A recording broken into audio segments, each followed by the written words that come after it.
What's up YouTube, and welcome back to the Hero's Downfall. Today I wanted to go ahead and show you a deck from my own personal collection. This is one of the more casual decks that I own. I've been playing it since I want to say around 2011, maybe early 2012.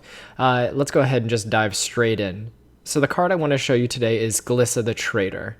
Glissa is a 3-drop. She is 1 black and 2 green for a legendary creature, zombie elf.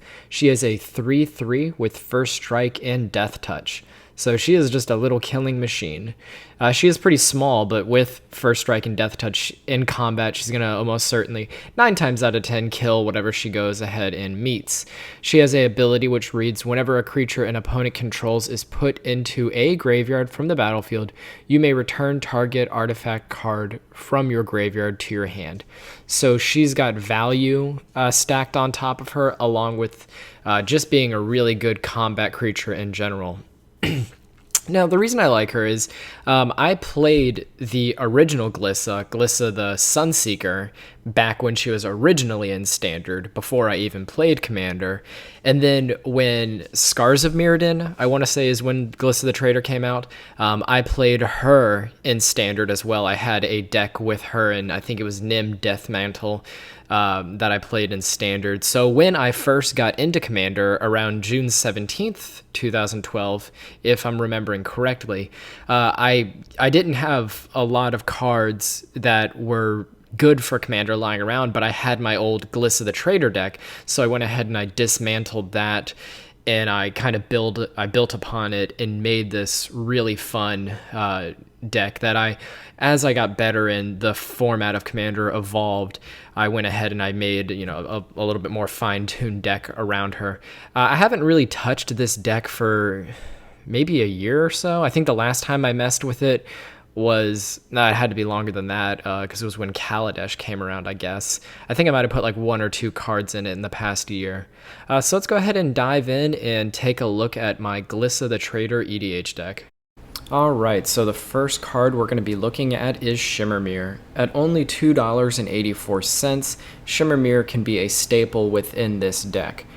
Looking at it, it costs 3 to play. It is a 2/2 artifact creature mirror. It does have flash, so you can play it at instant speed, but more importantly, it gives flash to all your other artifacts. So it reads, you may cast artifact cards as though they had flash. So taking a look at Glissa with her triggered ability, which is whenever a creature an opponent controls dies or is put into the graveyard, you can return an artifact to your hand from the graveyard.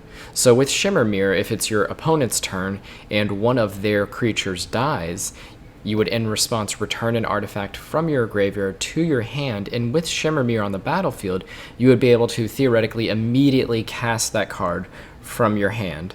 So you don't have to wait for your turn to cycle back around. You can make more thorough decisions. It's combat enabling. You can even utilize it as ramp if you wanted to. Being able to save your mana and play on your opponent's turns is incredibly beneficial. This is very similar to Vedalken Orrery or Leyline of Anticipation, and is financially and mana efficiently much cheaper to get a hold of. Orrock Replica is a 3-drop colorless 2/2 artifact creature warrior with the ability pay 1 colorless, 1 black, sacrifice it, you draw 2 cards and lose 2 life. So it is essentially a reoccurring Sign in Blood. Something that's smart to do with a creature like this is to declare it as a blocker, and then before damage is dealt, sacrifice it and draw the 2 cards. You can go ahead and cast this over and over and over again, and you'll see a lot of value off of this card, and it is only 35 cents to purchase. And Orrock Replica is going to help us get rid of problematic enchantments and artifacts. It only costs 3 to cast, and it will get you an artifact creature shaman, power and toughness 1/3 with the ability pay 1 green, sacrifice it, destroy target artifact or enchantment. So you can cast this early game and get rid of an opponent's mana rock, propaganda, some value card that they need, something that they need to protect their creature or to ramp them or to draw them cards. As well, you can reoccur it in late game, get rid of a devastating enchantment like an Omniscience, something like that. And at only 18 cents, there's no reason to not run this card. Next up, we have Nemesis Mask. Nemesis Mask is an artifact equipment that costs only 3 mana to play and gives your creature the ability all creatures able to block equipped creature do so, and it costs only 3 to equip. Now, the reason I like this is to normally force a Glissa trigger. So giving this to Glissa, when she swings in and your opponent is forced to block, with her first strike death touch, chances are you're going to get at least one trigger off of her. So you're going to get at least one instance of artifact recursion off of her, which can be something like card draw, removal, or just getting back a creature that you need. And at only 57 cents, it's hard to find a reason not to run this card. Alrighty, next up we have Jester's Cap, a 4-drop colorless artifact with the ability pay 2, tap it, sacrifice Jester's Cap, search target player's library for 3 cards and remove them from the game. Then that player shuffles his or her library. So if you know a deck and you know that it has 2 or 3 cards that you can't deal with or that you're afraid of, or a specific combo piece that that player needs, Jester's Cap will allow you to remove them, as well as just giving you the advantage of looking at every single card in their deck so that you have foresight going forward. And with Glissa, once it's sacrificed, you can easily recur it to abuse this and do it over and over again to the same player or to different players. And at only $3.30, this is a very beneficial card to have. Executioner's Capsule is the Eternal Doomblade when combined with Glissa the Traitor.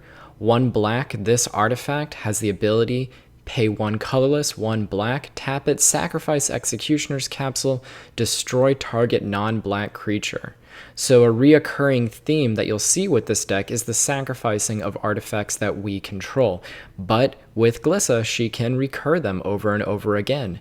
Certain artifacts do actually trigger that, and Executioner's Capsule is quite possibly the best example, as you can destroy a creature your opponent controls and then reoccur it with the Glissa ability on the stack. Executioner's Capsule only costs 24 cents to purchase and is an absolute must-include for this deck. And last but most certainly not least, we have Mindslaver. Mindslaver is a 6-drop legendary colorless artifact with the ability pay 4, tap it, and sacrifice Mindslaver. You control target player during that player's next turn. This is pretty straightforward, and just like the other artifacts I mentioned, you can recur this over and over again after you sacrifice it with Glissa's ability. Taking control of an opponent is denying them their turn and their resources. You're preventing them from hurting you. You can use their board state to trip them up, to punish them by making faulty moves, or taking out another player if they have the means to. And at only $3.49, this is a very affordable and very powerful card to include in your Glissa the Traitor deck. Alrighty guys, thank you so much for making it to the end of the video. I just wanted to go ahead and point out that down in the description below, I do have the full deck list to the Glissa the Traitor EDH deck. Something I wanted to quickly remind you is this is my personal deck. This is something that I actually own and I built myself. Looking at the price tag of $898, you can go ahead and knock off a decent amount of that price, about $643 if I remember correctly, just because I do personally have an old Bayou as well as City of Brass from, what is that, Arabian Nights, something like that. If you just knock off those 2 cards, you will save a decent chunk of money, and it should cost you under $300 to build this deck if you want to.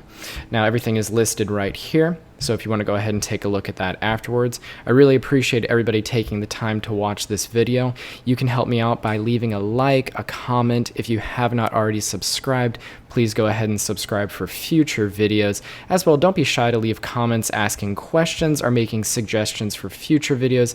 As well, feel free to check out some of my other videos. Guys, I hope you have a great rest of your day. Take care. See you on the next video.